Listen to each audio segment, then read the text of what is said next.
What is up and what's happening, Auburn fans? I'm your host, Blake Lane, and welcome into a late night Auburn Primetime Live. This is going to be like a pretty cool episode. The Kelly Ford preseason 2025 rankings have come out. My guy Keith sent me this today on Twitter, and I wanted to hop on here tonight and have a little fun with it. And I went and looked out their website and checked it out, and they got like 27,000 followers on Twitter or something like that. So, I thought we'd have a little fun with it. And I started looking at a little bit of their work, and it's pretty cool. And they got some cool graphics, and they do all the good stuff over there. So, just to let you know, their 2025 K Ford ratings top 30, their preseason poll right here. The Auburn Tigers, they have them coming in at number 19. And so how I want to kind of look at this is it says they points per game above FBS average. All right. So it's a power ratings designed, but that's not how they go about this, right? It's about points per game above FBS average, and they like Auburn coming in at 19th in the country with a 13.2 score.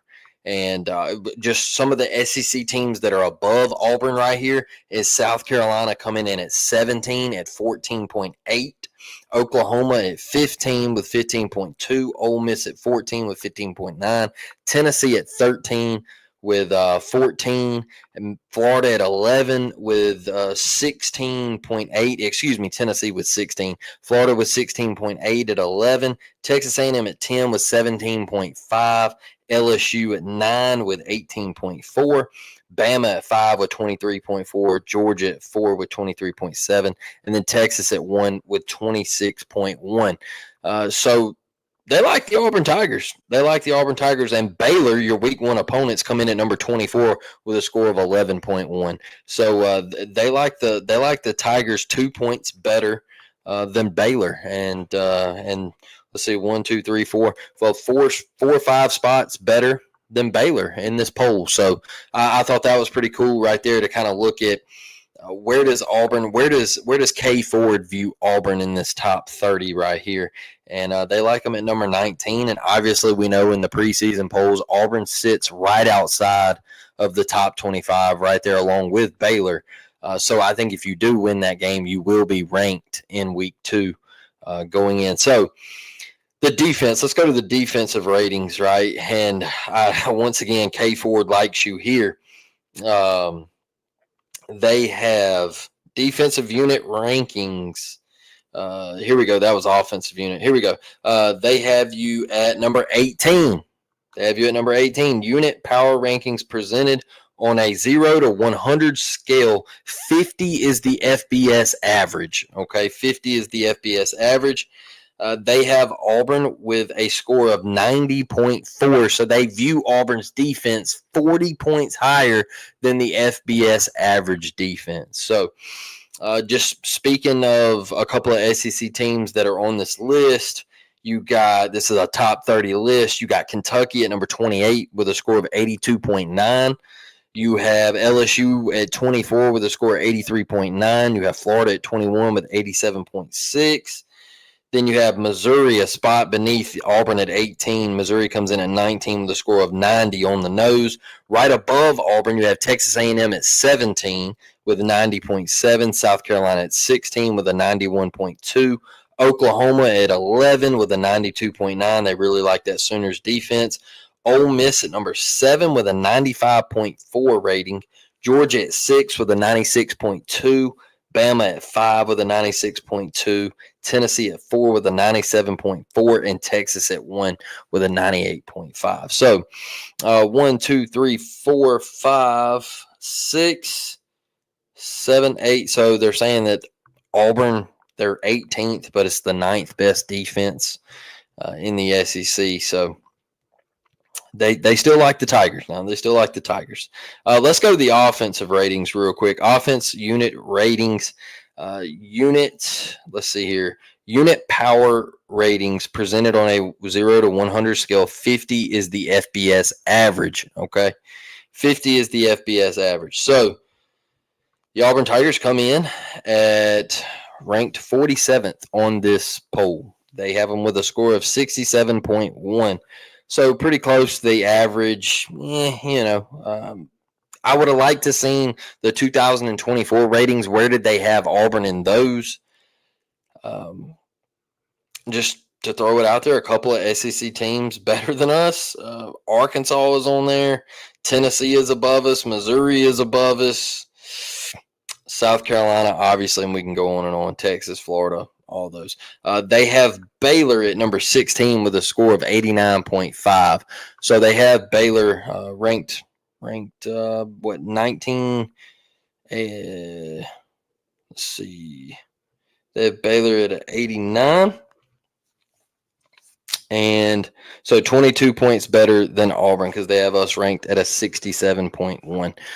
So 22 points better than Auburn. And so they're kind of saying that Auburn's offense is going to be better than it was last year, but it's still around that average line according to their ratings. So you're above average. You're slightly above that 50 mark, but you're there.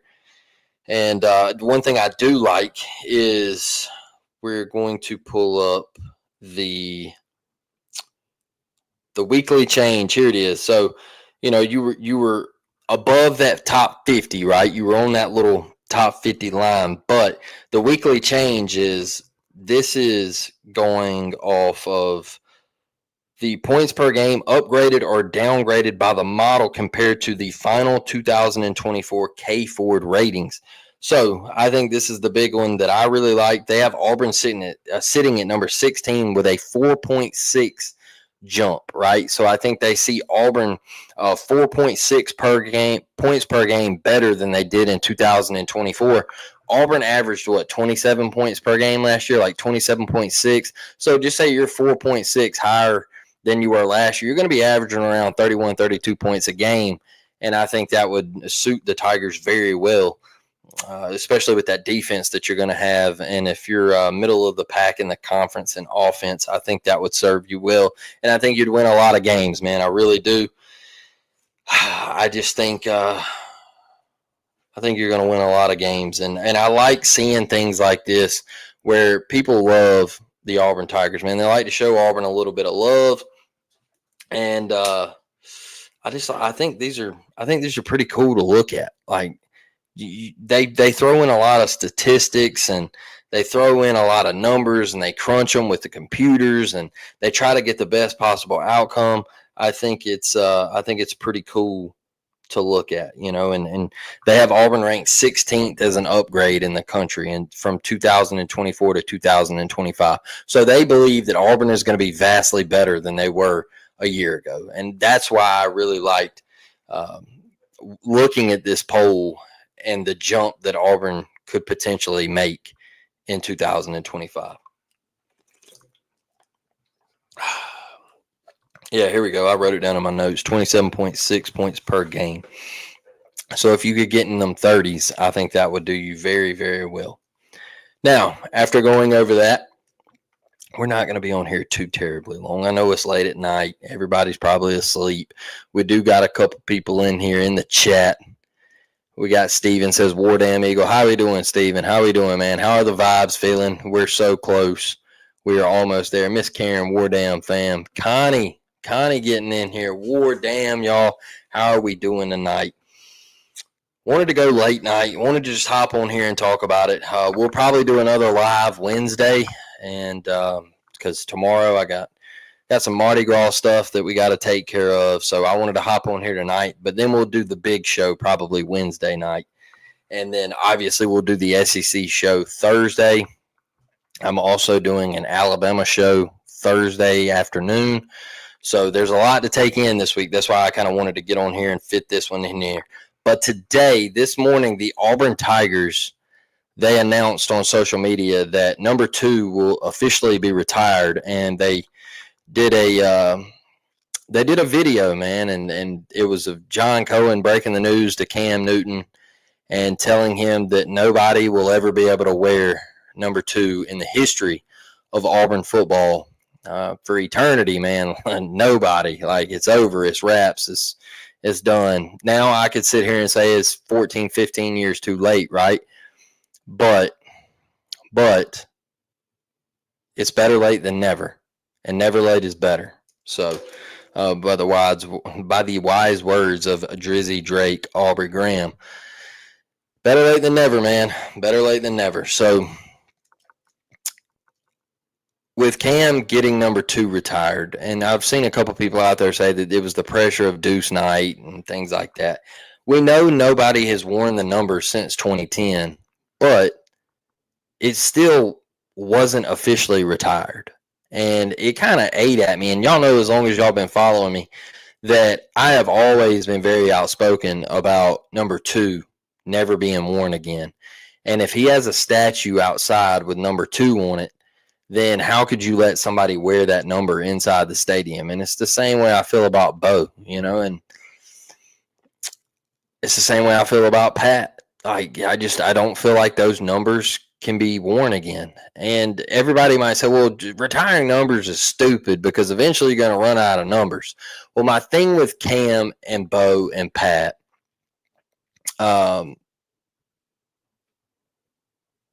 is it's what they did. It's what they did at the time at the school, with their time at the school. And Cam come in, and you got to think, we had just lost Chris Todd. So the 2010 team, you were looking for a quarterback, and yes, we returned 20 seniors, and yeah, we were decent. We were decent in 2009, but you were in a 2-game skid to Alabama. You let the 2009 game get away from you. You lose your quarterback. You're coming in 2010, and you hear about this kid, Cam Newton, man, from Bland Junior College. Used to play at Florida. And the first 3 games, you're like, okay, we're kind of nice, like, all right, we're winning. You make the comeback against Clemson and all that, and vibes are high. And then you get South Carolina, a ranked opponent, walking in. And that was the night when he hit that run and he put his hand into the ground and kept his balance and hit the sideline, and he jumped from the 7-yard line and he dove over that pylon. I'll never forget it. I was in my dad's living room, and I looked at my dad and I said, we're different. I said, we're different. He's different. And my dad looked back at me and he said, he might be the greatest player I've ever seen.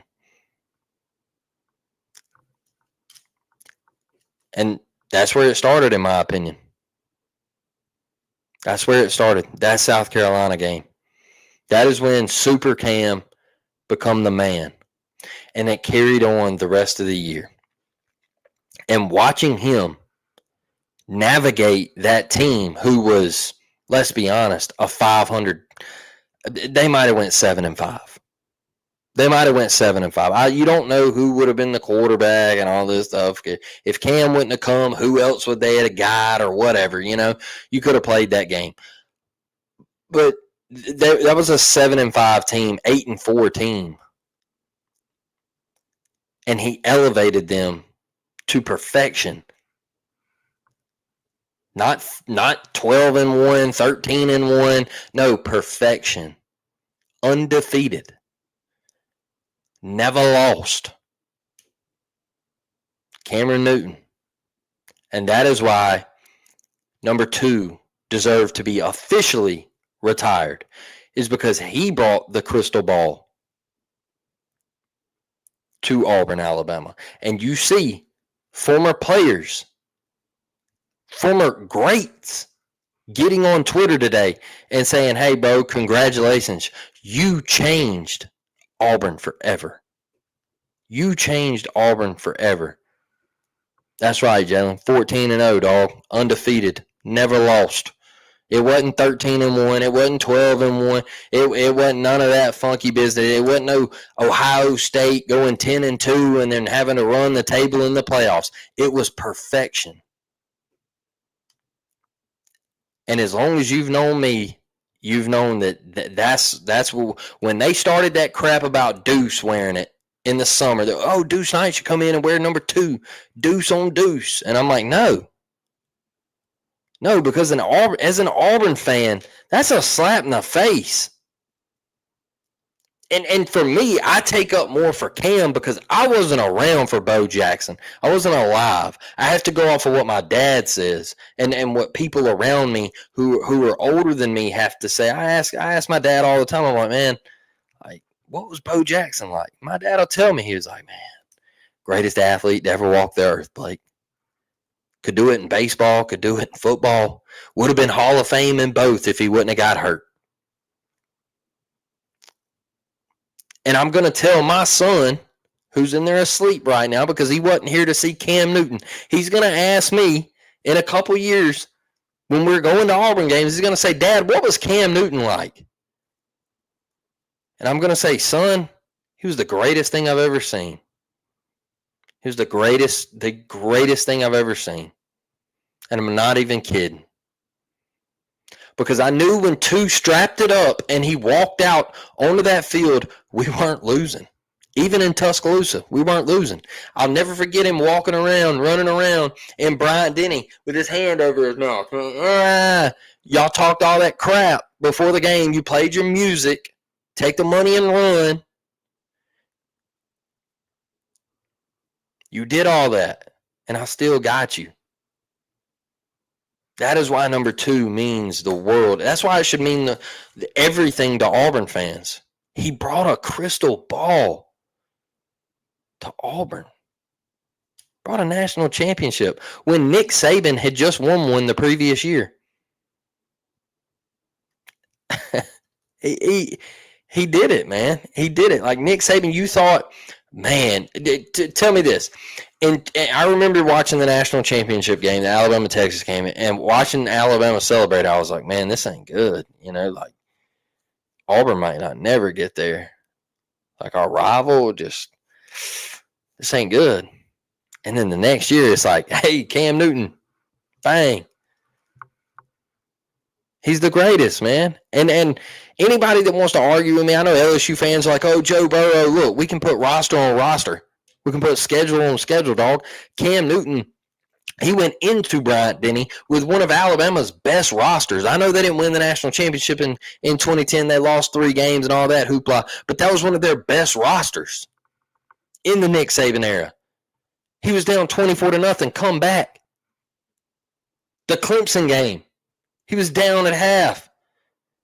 He said, hey, there ain't no more next series. It's now. We got to go now. If we keep saying next series, eventually there's not going to be any more series to play. We got to go now. And he did it, man. I can't say enough. You got the Kentucky game where Kentucky, they fight back, and you got to go on a drive, and Cam did it, man. You could go through every single game. The Arkansas game, what they put up, 65 points on Arkansas, and you had Bobby P over there. Man, he was dialing that Arkansas offense up, man. They were so good. They were so good. That's how great the legend of Cam Newton was, man. That's how great he was. And that's why it really ticked me off when I heard people sit there and say it. Nah, man, you can't retire too. It's just a number. It's more than a number at this point. It's more than a number. He is an Auburn GOAT. He is a legend. He will go in the tier of Pat Dye and Bo Jackson and all these greats of Beasley and Sanders and Sullivan. He's in that tier, man. And you're just sitting here and you're like, yeah, man, we shouldn't retire number 2. Come on, man. He's a GOAT. He's a GOAT of Auburn football. And what's crazy is he still loves Auburn.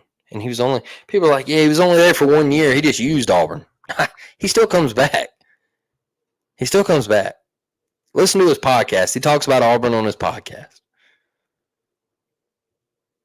4th and 1 with Cam Newton. I listen to it every week. He still talks about Auburn on his podcast. So, he loves Auburn. And like he always says, I'm forever indebted to Auburn for giving me the opportunity, because he'll tell you about having to go to Blinn Junior College. I was listening to it the other day. That Peggy asked him, his co-host, man. He asked him. He said, well, "What was it like out in Blinn?" He said, "Man, I'm from Atlanta, Georgia, and I had to go to Blinn College, Blinn Junior College in Texas, in Brenham, Texas." He said, "I didn't know that a cow." He said, "I thought a cow was a male or a female." He said, "I didn't know that the cow was the male and the cow was the female and the bull was the male." He said, "I had no idea." He said, "Because I was from Atlanta." He was like, "I lived in the city life." He's like, "I didn't know nothing about Texas." He said, "But boy, I learned a whole lot." He said, "I learned a whole lot." He said, "And then I come to Auburn." He said, "I had to go through a season where my dad wasn't allowed to come to the games on the back half of the schedule because somebody got mad that I didn't pick their school and they wanted to try to turn it into a pay for play." Crazy. Dude's dad wasn't even allowed to go to the Heisman Trophy ceremony. And you got Michigan out here stealing signs, and y'all want me to be okay with it. You want me to just pass it up. Oh, Michigan didn't do nothing wrong. They played the games, they won. Man, come on. They were flying a dude to practices and putting him in opposing uniforms to go out there and steal signs. That's on the level of the Houston Astros. Who got a slap on the wrist? Michigan. Who got a slap on the wrist? The Houston Astros. I don't get it. I really don't. But that's my piece on Cam, man, is the GOAT, especially for my era. That's what I always tell people about the Jordan and LeBron talk. You might have Jordan as your GOAT because you're from that era. My era, I was 12 years old when LeBron James got drafted, and that's my era, and that is the dude that I grew up watching play. Some people in my era say Kobe. It is what it is. Like, those are the dudes that we grew up. You get my point, right? Those are the guys that we watched coming up, and like Bo Jackson is that era, and that's the GOAT, man. And so I just think Cam's in that. He's in that category where you had to officially retire that number. And I'm glad, man. I'm glad he come back and did the hype videos, and he sat down and did the interviews, and they put it on War Eagle Plus, all that. That's great, man. I think it's great for Auburn fans to really get to go in and deep dive in and watch it and remember the 2010 season and how great it was, and just the way you you navigated through that season and the games that you had to win and the comebacks and the crazy plays and the run against LSU and dragging Pat P into the end zone. I think that was the Heisman moment, and just magical. So I hope Auburn football can get back to that. But when I look at these K Forward rankings, it gives me hope. You like us at number 19. You like the offense better than you did last year. You're really high on the defense. You got us up there in the top 20. Man, if Auburn can have a top 20 defense, y'all, we're going to win a lot of games. We're going to win a lot of games, and K Ford likes us with a top 20 defense. Got to get that offense clicking. Wednesday night, join me Wednesday night. I know we're not going to be able to go live tomorrow, but Wednesday night we will talk about the 3 quarterback comment. We will talk about the press conference. We will do all of that, getting ready for Baylor next Friday night. I think once again, Hugh says something and it gets taken way out of context. And I think people just start losing their minds. Like, oh no, 3 quarterbacks are going to play. I'm like, I don't think that's what he meant. Okay. I don't think that's what he meant, but we'll talk about it Wednesday night. So look, let's get over here in these comments real quick before we get out of here. I see some Cam stuff. I see some War Eagle stuff. Miss Devin, it's her birthday, and she's in here. Love to see it, man. Thomas said the man dove damn near 15 feet through the air for an Auburn TD, retired. That's a fact. Miss Devin's birthday today. Shout out War Eagle, man. Like, hope you had a great day. He put us on his back that year for sure. And we had some dudes now. We had some dudes that made plays, but he was super Cam, man. He was super Cam, and that's what That's what was great about him. Big Nick, man, he's from Mobile, so I got to show him love, man. Mobile, Alabama, 251, Big Nick Fairley, and he's been through a lot since that year at Auburn. And I wish him well. Hope he's healthy and getting back right, man. So been through a lot, but he was great. He was fun to watch. That comeback in Tuscaloosa was craziest comeback ever, man. Edge of the seat. And watching Cam not crack a smile in that second half, and he was just straight business. It was fun to watch. I'm crying in the bathroom, and Bryant Denny, my sister, get back out there or you're going to miss us win. No way. You were crying in the bathroom? You thought we were about to lose, huh? You thought we were about to lose. I did. I was getting nervous for a minute. Until we scored. When we scored, I said, okay, we're coming back. Cam is our Cadillac of QBs. That's straight up. For sure.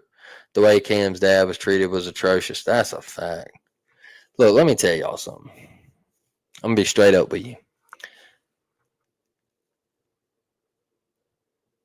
The NCAA putting people on probation for accepting money. They pick and choose who they want to put on probation.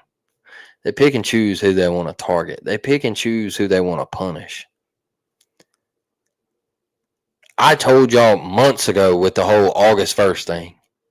I said they're not going to punish these teams and say, oh, well, you spent this much money. We got to punish you for this. They're not doing that. They're not. They're not going to punish Ohio State, who is one of the biggest money makers in the sport, because if they do, they know they're in trouble. They know they're in trouble. I think they punished USC because they saw that they were about to go on a run, and they were like, oh, man, they're dominating the sport. Let's hit them with this Reggie Bush stuff real quick. It can get Pete to the NFL, and I think that's what happened. Just my take on it. Bo Jackson is a standard. Quit playing Blake. Greatest athlete of all time. Hey, I wasn't around to watch him. I see highlights on the baseball field, on the football field. When anybody asks me, they say, who's the greatest athlete of all time, I always say Bo, man. Always say Bo. It's crazy how in shape he was, man, how powerful he was. I think as an athlete, like the frame, like I said, the power, not only in football, but in baseball, like the arm, the way he hit, like it's crazy. Because y'all know me, I think baseball is the hardest sport, without a doubt. I mean, asking somebody to go up there and hit a 100-mile-an-hour fastball is, that's crazy. It's crazy. Because then, not only off that 100-mile-an-hour fastball, then you got a 92-mile-an-hour changeup coming at you 2 pitches later, and then you got an 88-mile-an-hour slider and all this stuff. Like, it's just, I think it's insane to hit a baseball at a consistent level, right? And it's crazy how he dominated both sports. Like, he hit leadoff in the All-Star game, went to the Pro Bowl. It is just insane how he did it. So, yeah, he's the GOAT for sure. I think Cam is right there in that upper echelon with him and Pat Dye and all those dudes that I mentioned earlier. I didn't listen to the press conference, but didn't he say he wouldn't hesitate to put Deuce in if they need him? Or did he actually say something about playing 3 QBs? So Nathan King put out a piece on Twitter a while ago, and he said, could all 3 QBs play Friday in Baylor? And he said, yes. Yeah. Yes. Yeah. So then I think Nathan went back and like put the whole quote out there, and it was like, maybe there's like a package for the other 2 guys. And so I don't think it's like he gets the series, he gets the series, he gets the series. You know what I mean? I think it might be like they get down on the 1 yard line, they have trouble. I think they call Ashton Daniels in there to do QB power and try to get in the end zone. I think that's what he means by 3 QBs playing. Deuce, the whole Deuce comment, we'll get into that. We'll get into that Wednesday night because I'll give you my thoughts on it. I think, once again, people took that way out of context of they took it as like Deuce is coming in and being a DJ Lagway and he's going to end up taking Jackson's job. I don't think that. I think he just said, hey, if like Jackson was to go down, we would feel really comfortable with Deuce. But I don't think there's going to be like Deuce gets a possession here and all that stuff. So, once again, just ready for the game because I think Twitter is a fiery place. A lot of emotions on that app. A lot of people get mad on that app. A lot of people troll on that app, and it's just all over the place. So we'll talk about it Wednesday night, man. I thank y'all. I appreciate y'all. And what we'll also do is Wednesday morning I'll drop that basketball episode. So stay with me on that. I'll get my team over here at the Voice of College Football to drop that basketball episode. We'll go over the schedule, man, of the SEC schedule, of the home games, the away games, and all that good stuff. We'll just talk about some of the coaching changes and things like that, and what BP and this new squad kind of looks like. So hang with me on that. For the members, that will be members only. So if you're not a member, please join. If we can get this pulled up over here, I think you can look at the tiers right here. We'll pull this up, man. Please like this video, share this video out on social media. Click the bell for notifications. I appreciate y'all, man. Love y'all. War Damn Eagle. We will be back Wednesday night live. Wednesday night, 7 p.m. Central. That is a schedule change. So, War Damn Eagle, y'all. I'm out.